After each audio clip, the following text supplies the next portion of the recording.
Buenos días, hermanos. Muy buenos días. El día viernes tuvimos una velada muy linda con los matrimonios. Y quería aprovechar de dar gracias a los hermanos que hicieron todo el trabajo, que estuvo muy lindo. Estaba Manuel, la Vale, Luis Miguel, Claudia, el hermano Nivaldo, con la hermana Claudina, el hermano Arturo, con la Debbie. Darle gracias porque fue un tiempo muy lindo. Llegamos, nos sentamos y disfrutamos también de una actuación ahí de nuestro Brad Pitt y Kevin Costner. Todo muy lindo, muy y además una enseñanza sencilla e insondablemente profunda. Y que me quedo con lo que compartía Luis Miguel ese día, que un matrimonio bajo el amparo de Dios es algo muy glorioso, y que voluntariamente muchas veces nos salimos de ahí, y que cuando nos salimos de ahí muchas veces culpamos a Dios. ¿Por qué no funciona esto? No funciona obviamente porque no estamos bajo el alero de cómo Dios instituyó el matrimonio, que era para mostrar el amor de Cristo por su iglesia. Tremendo el desafío que tenemos ahí. Así que hoy día no vamos a hablar del matrimonio. Quiero que puedan tener sus Biblias abiertas en Juan, capítulo 4. ¿Se dieron cuenta que tuvimos casi todas las cosas antes de la palabra? Y es porque queremos enfatizar también eso, que nos podamos ir con la idea central del estudio y que podamos irnos masticando la palabra del Señor, lo que vamos a aprender hoy, porque nuestro cerebro es muy sensible, se va por cualquier cosita, y quizás a veces con los avisos ya se nos fue la idea de la palabra, que es lo que es central, que cambia nuestra vida. Entonces por eso hemos querido tener este como forma de culto un poquito diferente, pero haciendo todas las cosas que hacemos siempre. Y quisiera que oráramos juntos y poder tener este tiempo de oración para que el Señor nos pueda ministrar el día de hoy con su palabra. ¿Ya? Amén. Vamos a orar. Señor, estamos delante de su presencia, todos acá. Yo al parecer estoy solo acá, pero gracias porque no estoy solo, porque es su palabra la que está aquí, y mis hermanos ahí tampoco están solos. Estamos siempre acompañados con usted, siempre. Lo queramos o no, lo percibamos o no. Como decía el pastor Julio temprano, aunque estemos cansados, podamos ver muchas situaciones y circunstancias difíciles en nuestra vida, o podamos estar contentos, agradecidos, usted siempre está ahí, siempre. Y es hoy día, en esta manera especial en que usted se manifiesta a través de su iglesia, cuando su iglesia se reúne alrededor de su palabra, es que queremos pedir la bendición suya, tanto para el que predica, como para los que oyen, y también para los que no están, para los que no han podido venir por algún problema, alguna situación. Señor, y también por su iglesia en el mundo que está recibiendo su palabra. Hay hermanos que están sufriendo, que están siendo perseguidos. Oramos por ellos también, desde acá, desde esta libertad que usted nos da, Señor. Le adoramos y pedimos que usted abra nuestro entendimiento para entender su palabra. En Cristo Jesús. Amén. Amén.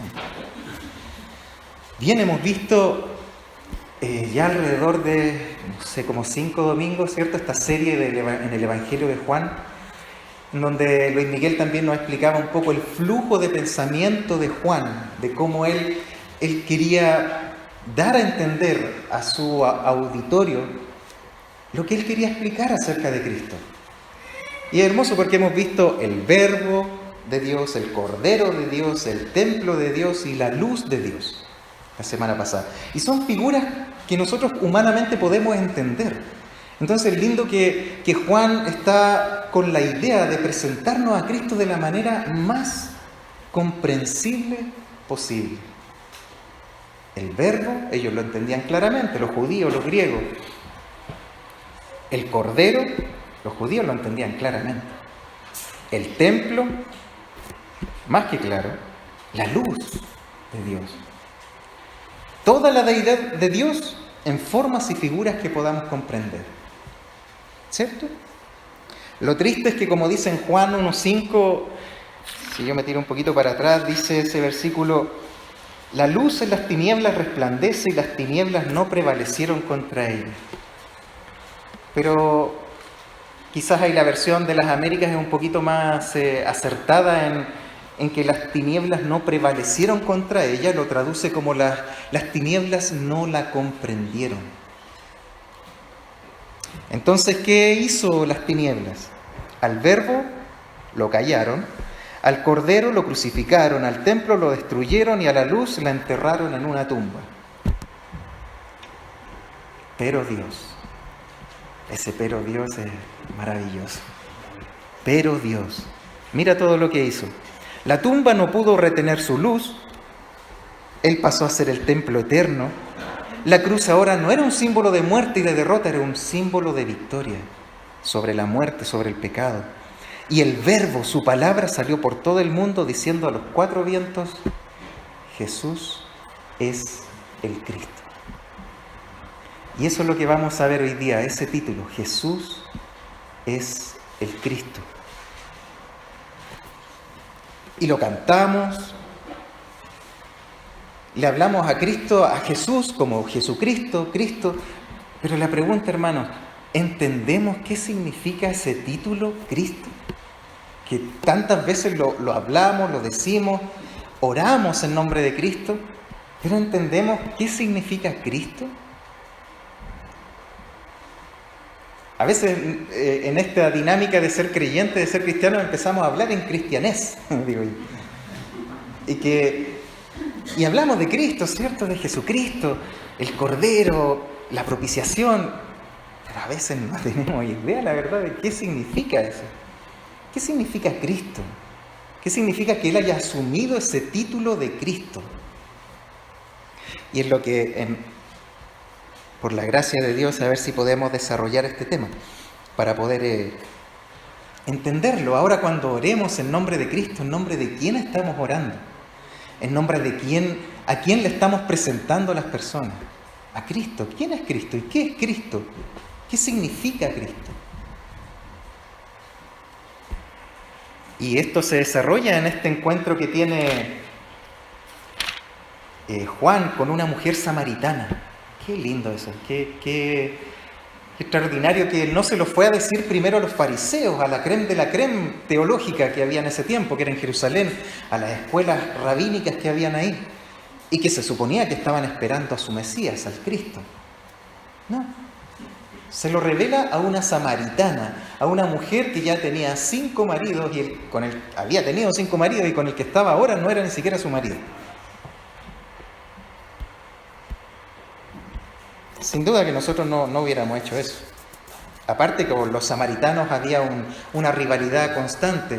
Los judíos no toleraban a los samaritanos eran como carne para el infierno, o leña para el infierno en realidad para los judíos.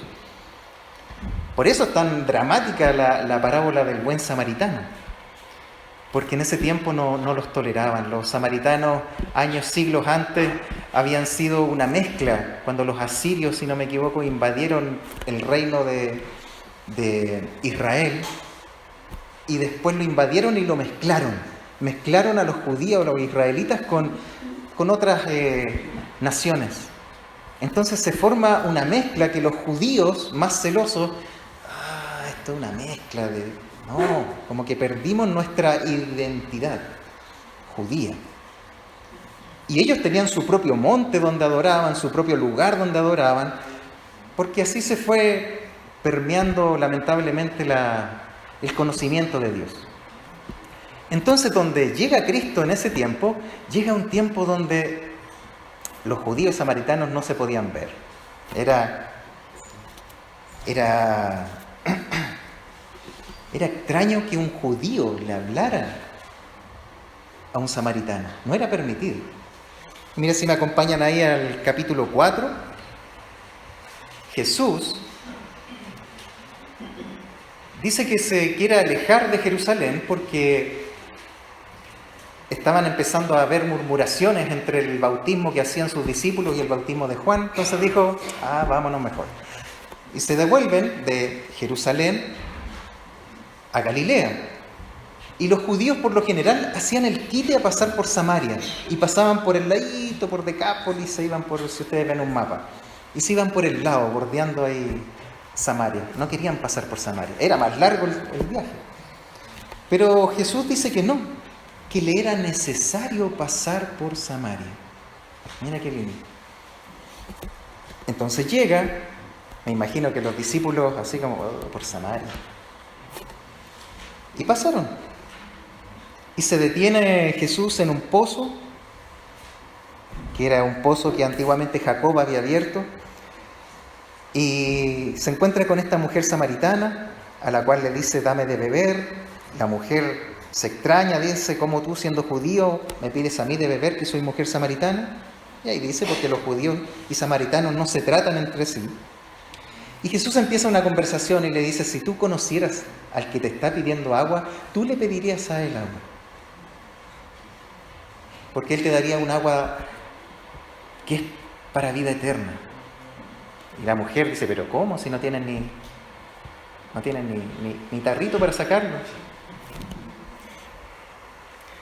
Y Jesús le dice, cualquiera que bebiere de esta agua, en el versículo 13, volverá a tener sed, mas el que bebiere del agua que yo le daré, no tendrá sed jamás, sino que el agua que yo le daré será en él una fuente de agua que salte para vida eterna. Uy, Señor, yo quiero esa agua, dice esa mujer. Y el Señor ahí capciosamente le dice, ven, llama a tu marido, en el versículo 16, y ven. Y ella dice, no tengo marido. Bien has dicho, no tienes marido, ¿cierto? Porque has tenido 5 y el que tienes ahora no es tu marido. Y acompáñenme aquí del versículo 19 al 26. Dice, le dijo la mujer, Señor, me parece que tú eres profeta. Pongan atención con eso. Nuestros padres adoraron en este monte y vosotros decís que en Jerusalén es el lugar donde se debe adorar. Jesús le dijo, mujer, créeme que la hora viene cuando ni en este monte ni en Jerusalén adoraréis al Padre. Vosotros adoráis lo que no sabéis.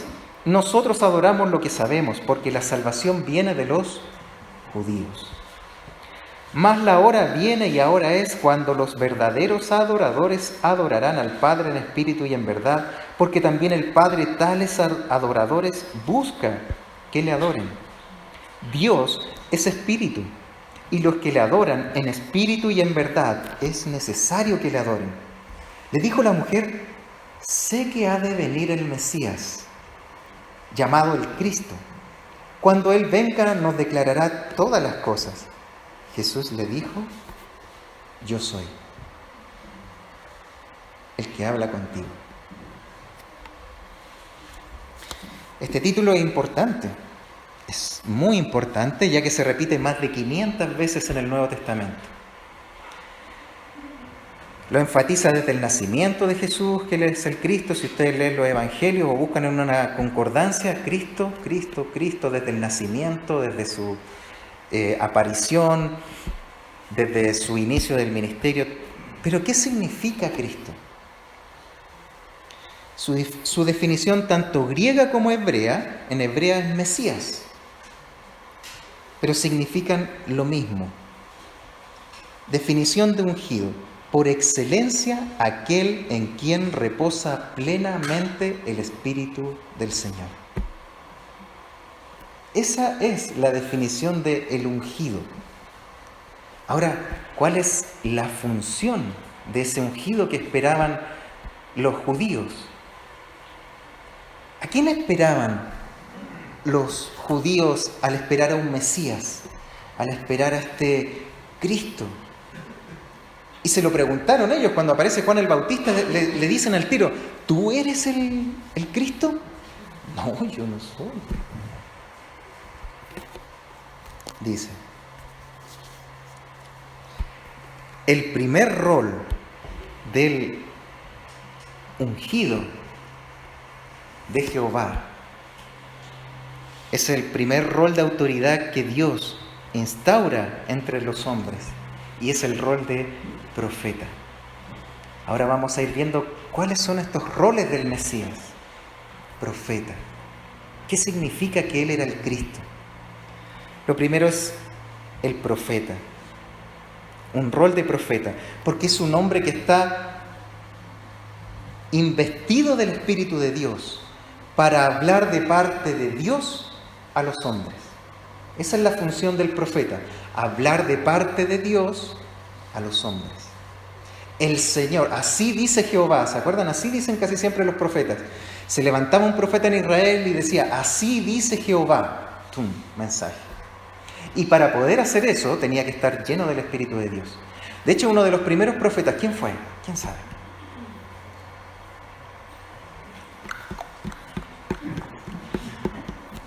Tenemos poco tiempo, tenemos que ir avanzando, así que voy a ir avanzando rápidamente. Pero un primer profeta, si pudiéramos, no está su título en sí, pero es Noé, a quien Dios, en segunda de Pedro 2:5, no lo busquen si quieren, pero ahí está, y dice que Noé fue pregonero de justicia. Pregonero de justicia. Durante esos 100 años que estuvo construyendo el arca, estuvo diciendo, arrepiéntanse porque viene un juicio. ¿Alguien le hizo caso? Su familia, gracias a Dios, le hizo caso. Había buen testimonio, parece, en su familia. Después se mandó el condoro Noé cuando se relajó. Tendemos a cometer esos errores después que nos relajamos y pasa la prueba, ahí es cuando la embarramos. Abraham también es llamado profeta. Y es extraña la situación cuando lo llama profeta Dios, porque lo llama después de que llega a donde Abimelech con su esposa y le dice, digamos que somos hermanos porque si no, aquí me van a matar, porque eres muy bonita. Y Abimelech toma a la mujer Sara pensando de que era su hermana, y el Señor de noche le habla ahí en Génesis 27, no, si quieres lo proyectan, si no, no te lo diese Javi, perdona. Pero le dice, oye, le dice Dios en sueño a Abimelech, le dice, hey, cuidado, no toques a esa mujer porque él es profeta. Abraham, profeta. Le dio autoridad, lo invistió de autoridad. Y Moisés, el profeta por excelencia. De hecho, si me acompañan ahí en Deuteronomio 18, no traje esa hojita. Debbie, creo que están mis hojitas ahí en la... Se me quedaron. Pero si me acompañan ahí a Deuteronomio 18:15, dice... Perdón. Gracias. Aquí tengo mi torpedo. Es que me equivoqué del capítulo.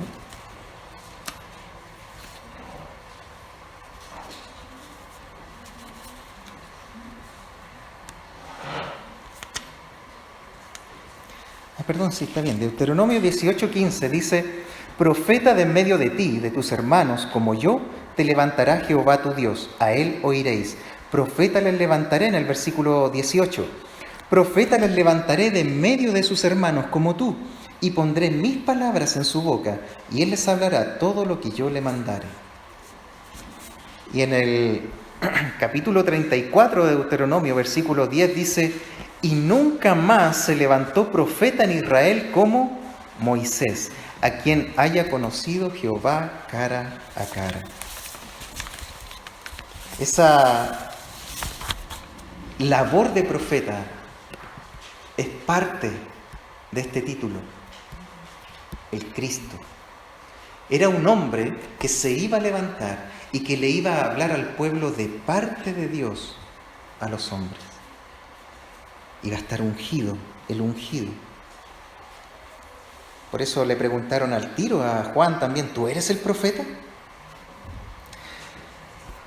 La otra figura que los judíos entendían claramente, quién tenía que ser esta persona del Cristo, es una persona que se pusiera delante de Dios por el pueblo.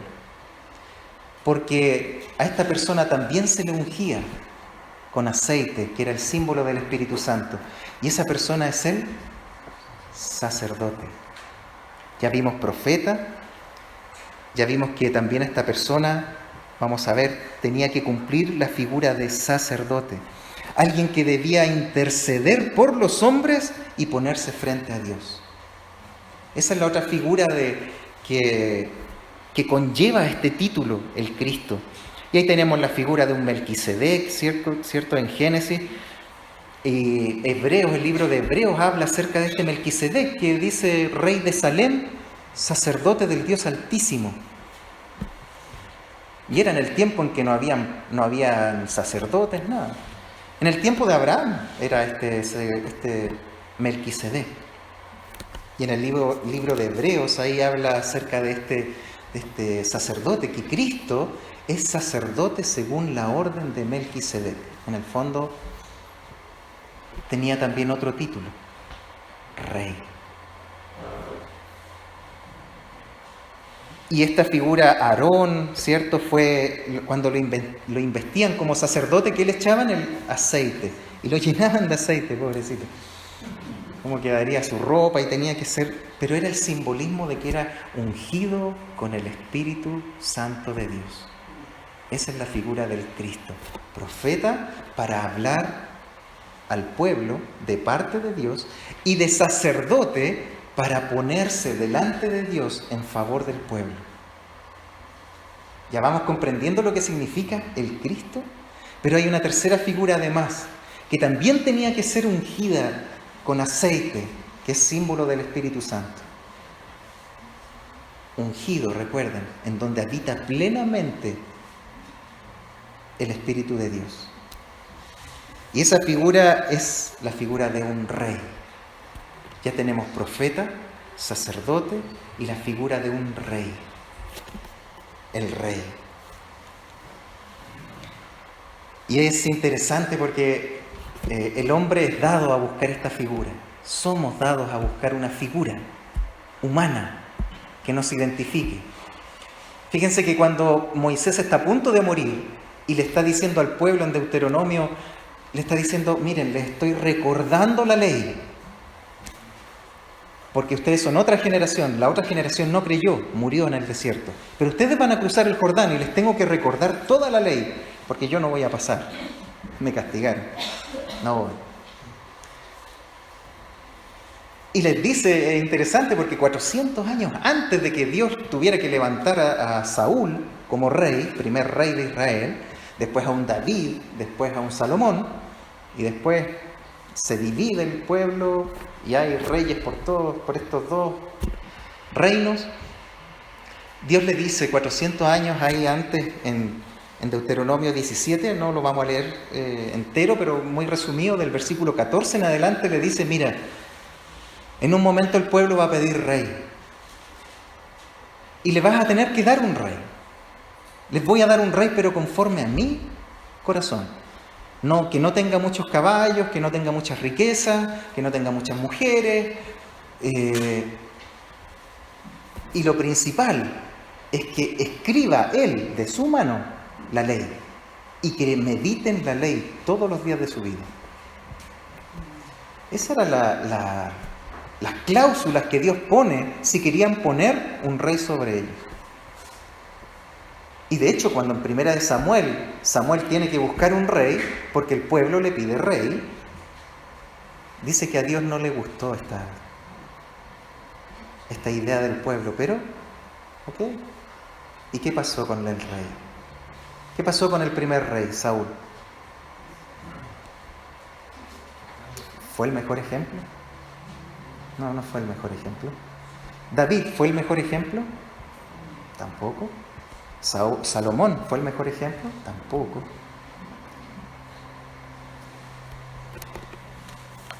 Y qué extraño, pero nosotros humanamente buscamos siempre esa figura que nos inspire, que nos lleve. Pero somos humanos todos. Aún David, un hombre conforme al corazón de Dios, falló y dañó también al pueblo. Salomón también. Los impuestos que él tenía al final de su reinado ya eran insostenibles para poder sostener al reinado. ¿Y qué le había dicho Dios al rey? No tenga muchos caballos. ¿Qué tuvieron los reyes? Que no tuviera muchas mujeres. ¿Cuántas tuvo Salomón?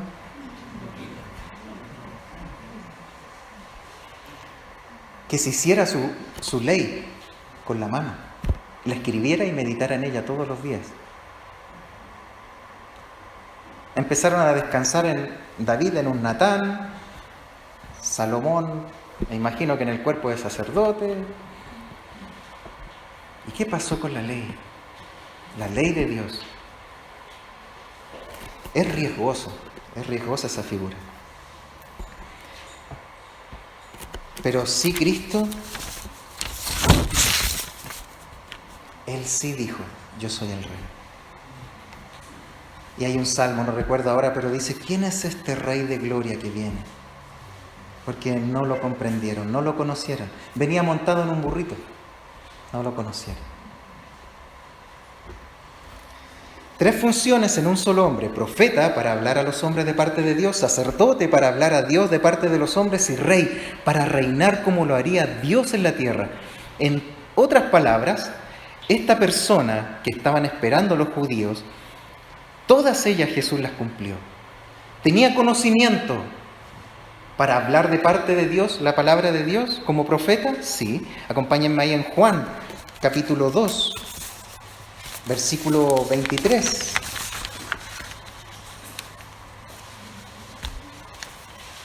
¿Tenía el conocimiento extraordinario dado por Dios como profeta? Sí. Dice del versículo 23 en adelante, dice, estando en Jerusalén en la fiesta de la Pascua, muchos creyeron en su nombre viendo las señales que hacía. Pero Jesús mismo no se fiaba de ellos, porque conocía a todos. Versículo 25, y no tenía necesidad de que nadie le diese testimonio del hombre, porque él sabía lo que había en el hombre. Él tenía el conocimiento, Él hablaba con autoridad, Todos decían lo mismo, oye, pero es que él habla diferente, él habla con autoridad, no como los escribas, no como los fariseos. Porque hablaba de parte de Dios, las palabras de Dios. Él era el profeta. Él tenía la santidad del sacerdote. Tú eres el santo, le decían, incluso los demonios. Si ven ahí en Lucas 4:34, los demonios decían, diciendo, déjanos, ¿qué tienes con nosotros, Jesús Nazareno? ¿Has venido para destruirnos? Yo te conozco quién eres, el santo de Dios. Hasta los demonios sabían. Y tenía el dominio del rey. En 2 oportunidades dijeron, ¿quién es este? La gente, ¿quién es este que tiene autoridad para perdonar pecados? Cuando sana al paralítico. Cuando los discípulos estaban con él en la barca, ¿quién es este que tiene autoridad para detener a cosas inanimadas como el viento y el mar? Y tuvieron temor. ¿Qué hizo Pedro cuando vio que la barca se llenó de peces? Aléjate de mí. ¿Quién es este hombre? ¿Quién es este Rey de Gloria? Y todas estas características las resume Apocalipsis 3:7 cuando Cristo le habla a la iglesia de Filadelfia. Mira si me acompañan. Apocalipsis 3:7 dice, escribe al ángel de la iglesia en Filadelfia. Esto dice el santo, sacerdote, el verdadero, el profeta, el que tiene la verdad, el que tiene la llave de David. ¿A quién representaba David? Al rey. El que abre y ninguno cierra, y cierra y ninguno abre. Él es el Cristo. El Cristo. Y él lo dijo así, pero literalmente, en un momento si me acompañan, en un momento Juan el Bautista duda cuando está preso y le manda un recado a Cristo y le dice: ¿eres tú el que estábamos esperando? ¿Se acuerdan? ¿O tenemos que esperar a otro? Y por este texto en un momento a Jesús casi lo linchan, casi lo matan al principio de su ministerio. Cuando él toma el rollo en Isaías 61:1 y dice: el Espíritu de Jehová el Señor está sobre mí. Jesús lo dijo desde el principio: yo soy el Cristo. Porque me ungió Jehová, me ha enviado a predicar buenas nuevas a los abatidos, a vendar a los quebrantados de corazón, a publicar libertad a los cautivos y a los presos, apertura de la cárcel. Y le dice: díganle a Juan que los enfermos son levantados, los ciegos reciben la vista, los cojos se van parejitos. Acuérdense, no recuerdo el texto. Los mancos se van con una mano nueva. Díganle que se está cumpliendo Isaías 61. El Espíritu de Jehová está sobre mí. Yo soy el profeta, yo soy ese sacerdote, yo soy ese rey, yo soy el rey. Él le está diciendo al pueblo. Él le dijo a los discípulos un poquito antes, en Juan 1:41, cuando Andrés lleva a... ¿Andrés qué? A ver si me acompañan en Juan. Una hojita antes. Vamos rápidamente. En Juan 1.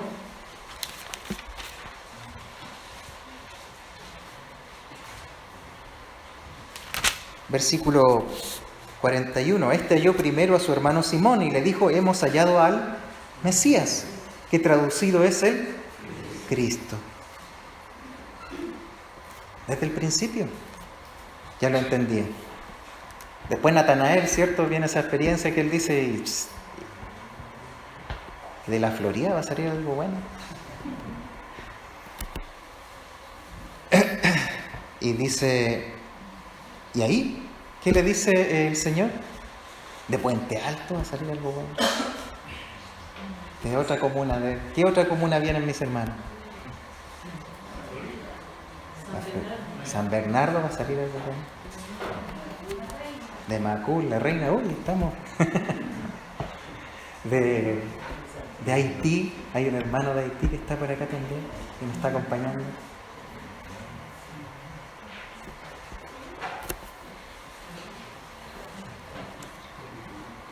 A los discípulos les dijo que Él era el Cristo. ¿Y se acuerdan cuando les pregunta después en Mateo 16, les dice: ¿y ustedes quién dicen que soy? ¿Y qué dice Pedro? Tú eres el Cristo, el Hijo del Dios viviente.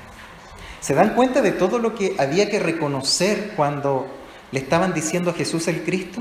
Tú eres el profeta, tú eres el sacerdote, tú eres el rey. Todo eso le estaban reconociendo. A los samaritanos, a la mujer samaritana le dice, cierto, que Él es el Cristo, y también se lo dice después a los samaritanos, en el versículo 45 del capítulo 4 de Juan, 4:45.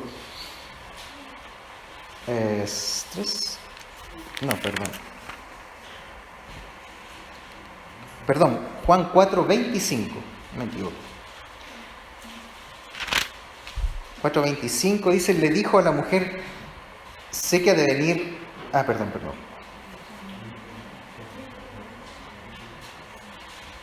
Perdón, el 42.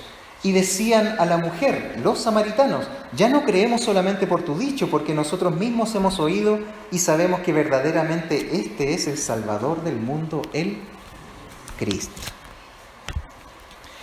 Lo triste es que cuando se lo dice a los fariseos en Juan 10, si me acompañan a Juan 10, aquí es donde empieza el conflicto, cuando se lo dice a los fariseos.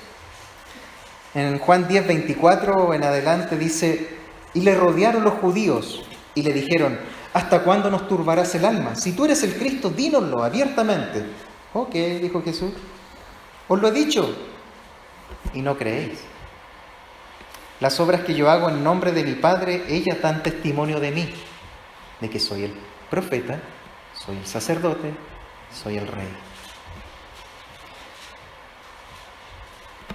Pero vosotros no creéis. porque no sois de mis ovejas. Como os he dicho, mis ovejas oyen mi voz y yo las conozco y me siguen, y yo les doy vida eterna y no perecerán jamás, ni nadie las arrebatará de mi mano. Mi Padre que me las dio es mayor que todos, y nadie las puede arrebatar de la mano de mi Padre.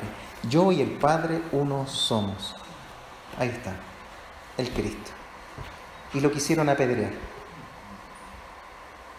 Bueno, me estaban preguntando. Sí soy.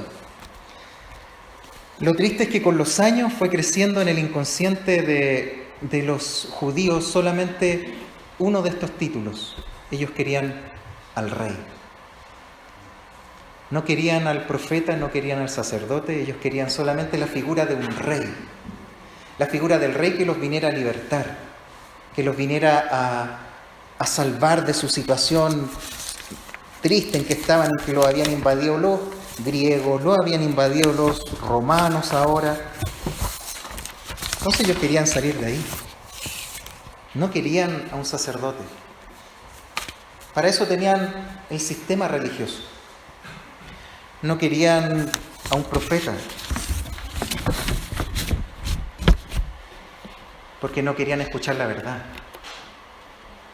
Queremos un rey que nos dé lo que nosotros queremos. De nuevo tener la gloria en el tiempo de David. De nuevo poder nosotros someter a los demás, como en el tiempo de Salomón. Eso es lo que queremos. Entonces empieza este deseo de tener a esta figura, pero se olvidaron de que ese rey, ese Cristo, también tenía que sufrir, también tenía que morir. En el libro de Daniel lo profetiza en el capítulo 9, dice, y el Mesías, después de la muerte, después de que sea muerto el Mesías. Si lo quieren lo anotan, no lo vamos a leer ahora, pero en Daniel 9, 25 al 26, cuando habla de las 70 semanas de Daniel, una cosa bien enredada, pero muy potente, muy bonito. Ahí habla de que el Mesías príncipe, después de que sea muerto. ¿Y qué pasó con esa advertencia de Dios acerca del Mesías? ¿O qué pasa con Isaías 53, con mi siervo, al cual va a ser, y lo vimos en la Semana Santa, lo leímos, iba a ser despreciado, iba a ser desechado, varón de dolores, experimentado en quebranto, escondimos de él el rostro, fue menospreciado, no lo estimamos? Él llevó nuestras enfermedades, sufrió nuestros dolores, le tuvimos por azotado, por herido de Dios, abatido, mas Él fue herido por nuestras rebeliones, molido por nuestros pecados, el castigo de nuestra paz fue sobre Él y por sus llagas fuimos nosotros curados. Todos nos descarriamos como ovejas, cada cual se apartó por su camino, mas Jehová cargó en Él el pecado de todos nosotros. ¿Qué pasó con esa parte del Mesías? Hasta el día de hoy, incluso en seminarios donde enseñan profesores judíos, no enseñan Isaías 53. ¿Saben por qué? Le preguntaron directamente a un profesor judío en un seminario cristiano en los Estados Unidos, le preguntó a un alumno, ¿qué pasa con Isaías 53? Los judíos, ¿por qué no entienden esa parte que nosotros sí entendemos? Y el profesor le dijo, muy sinceramente, le dijo, porque se parece demasiado al Mesías de ustedes los cristianos. Wow.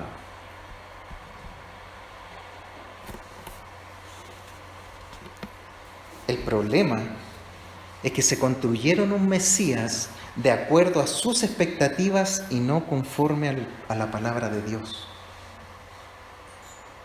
Pregunta: ¿acaso no hemos tenido muchas veces ese problema también nosotros como creyentes, como iglesia? En donde construimos nuestra teología o nuestra manera de ver a Cristo, no como Él es, sino de acuerdo a mis expectativas. Las expectativas judías eran un rey, necesitamos un libertador, sea quien sea de donde sea, pero necesitamos ese hombre, y a ese hombre le vamos a llamar el Mesías, el que nos venga a libertar. Los celotes en ese tiempo mataban romanos y ellos esperaban a su Mesías, pero era un Mesías guerrero, alguien que les libertara. Los discípulos también creían lo mismo. ¿Cuándo vas a instaurar el reino?, le decían. ¿Qué les importa a ustedes eso? les decía Cristo. Y tenía que estar discutiendo constantemente con ellos de eso. Y es porque nosotros como creyentes también, lamentablemente, a veces decimos Cristo, pero queremos un Cristo que sea conforme a mi necesidad, no al Cristo de las Escrituras, no a lo que Él es, al profeta que nos va a decir la verdad de parte de Dios, a nuestro sacerdote que se va a poner Él delante de Dios por nosotros, y al Rey al que tenemos que someternos y servirle. Pero queremos algunas cosas de Él, no todo. Lo queremos como un buffet. Señor, voy a llevar de esto. Este me gusta mucho de ti, pero de este no. Esta parte tuya no. Y hay ejemplos de teología, muchos ejemplos de teología ahí, porque de acuerdo a nuestra teología, todos somos teólogos acá, y de acuerdo a nuestra teología es como vivimos, de acuerdo a lo que nosotros pensamos de Dios, a lo que nosotros entendemos de Dios, es así como vivimos. A veces tenemos la teología de la retribución, en que le queremos como nuestro amuleto de la suerte, para que me vaya bien. Me está yendo más o menos mal, entonces tengo que ir a la iglesia para que el Señor me ayude con esto, los negocios, el trabajo. Y lo tomamos como el amuleto, y esa es una teología de la retribución. Yo le doy, Él me da. O a veces usamos la teología psicológica. Él es mi amigo, yo le cuento todo a Él. Sí, pero Él te quiere hablar. No. Esto es un monólogo. Yo soy el que habla. La teología del psicólogo lo tenemos.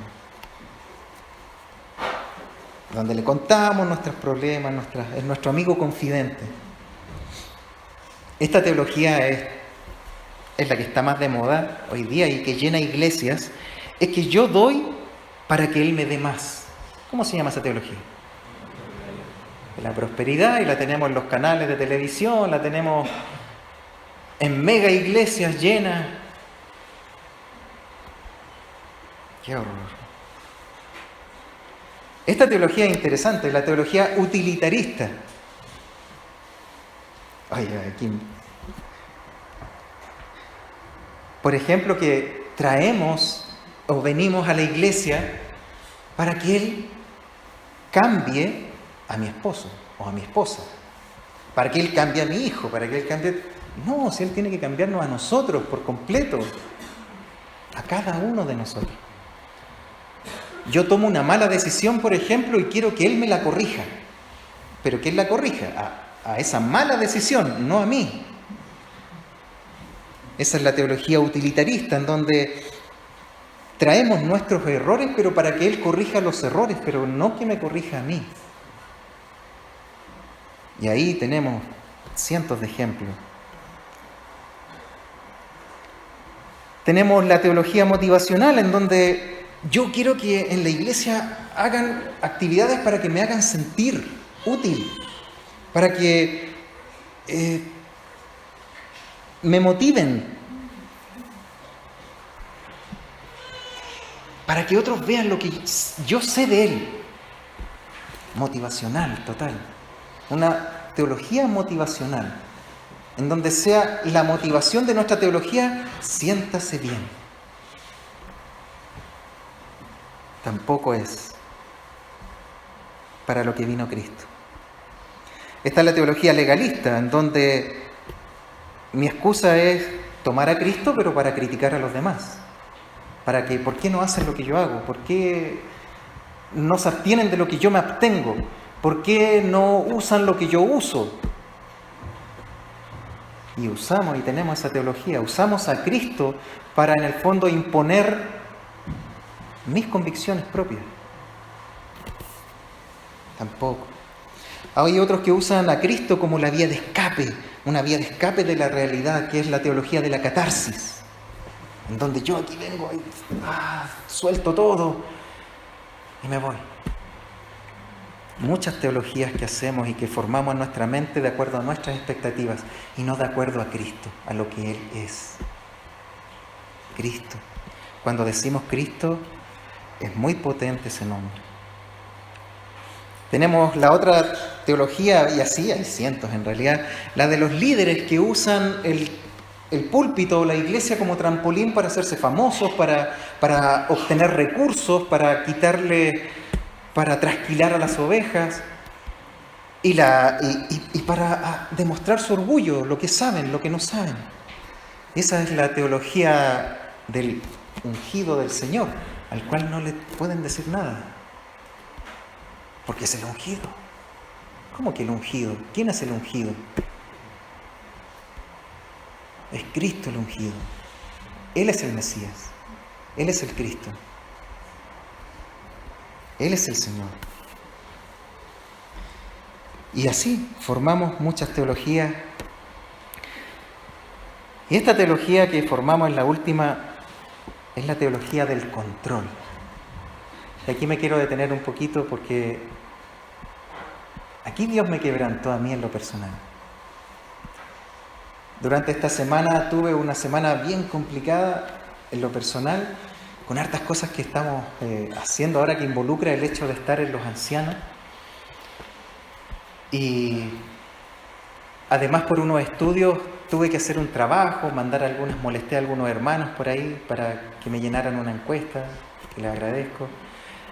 Vine el día viernes a la reunión de matrimonio.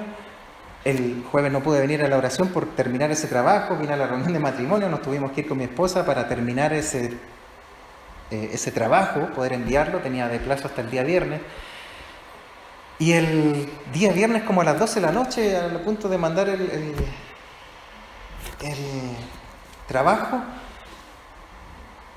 me llega un WhatsApp, mi hermana, a mi hermano y a mí: oye, mi mamá se accidentó, se cayó, está hospitalizada. Esa fue la gota así que rebalsó el vaso, así como bien. Y empieza un cierto enojo cuando las cosas empiezan a salir de control. ¿No les pasa? Esa es la teología del control. Y ese día fue súper bonito. Al otro día me acosté, yo creo que bien agarrotado. Mi hermano Esteban sabe de eso. Sí. Y al otro día estábamos desayunando con mi esposa y me contó un testimonio que le dio otra hermana de aquí de la iglesia acerca de su abuelita. Y me quebrantó, hermano, me quebrantó mucho. Su abuelita le contó este testimonio, que su abuelita iba con su Biblia y ella siempre decía: yo voy con mi Cristo a todos lados. Mi Cristo va conmigo siempre, a donde yo vaya. Y un día le invitaron a una reunión de masones. Yo voy. No sabía ella a dónde iba. Tomó su Biblia e iba con su Biblia a esa reunión de masones. Y cuando va llegando en la puerta le dicen: con la Biblia usted no puede entrar con ese libro. Si mi Cristo no entra conmigo, yo no entro a su reunión. ¿Por qué? Porque Cristo siempre está con nosotros.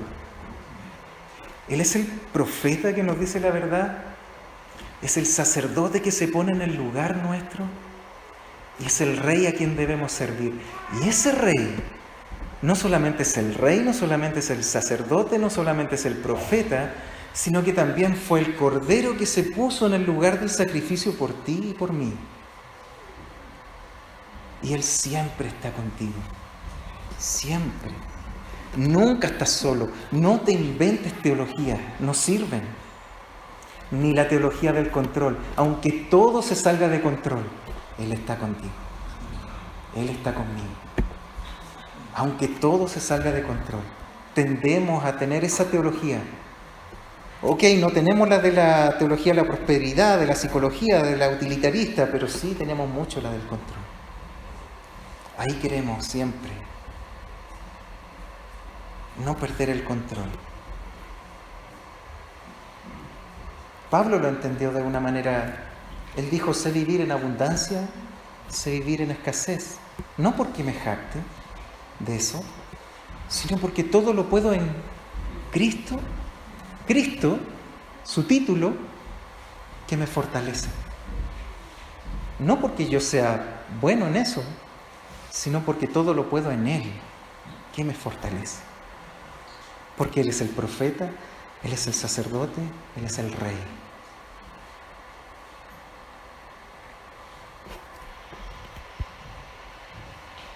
El problema, iglesia, Cristo dice, es que llevas mucho tiempo solo o sola. Llevas mucho tiempo enojado o enojada con Dios. Y Él ha venido a decirte la verdad, porque Él es la verdad. Él es el profeta. Él ha venido a ofrecer un sacrificio santo a Dios por ti, porque Él es el sacerdote, y ese sacrificio era Él mismo. Y para que ya no vivas más esclavo del pecado, porque ahora yo soy tu rey, dice. Ya nunca más vas a estar solo. Vas a sufrir, sí, pero yo estaré siempre ahí. Vas a ser tentado, sí, pero yo estaré siempre ahí. Vas a caer, sí, pero Él va a estar siempre ahí. Vas a tener abundancia, Él va a estar ahí. Vas a tener escasez, Él va a estar ahí. En la muerte, Él va a estar ahí. ¿Sabes por qué? Porque Él venció la muerte. Él es el Rey y a Él adoramos. Por Él estamos aquí. Él es el Cristo.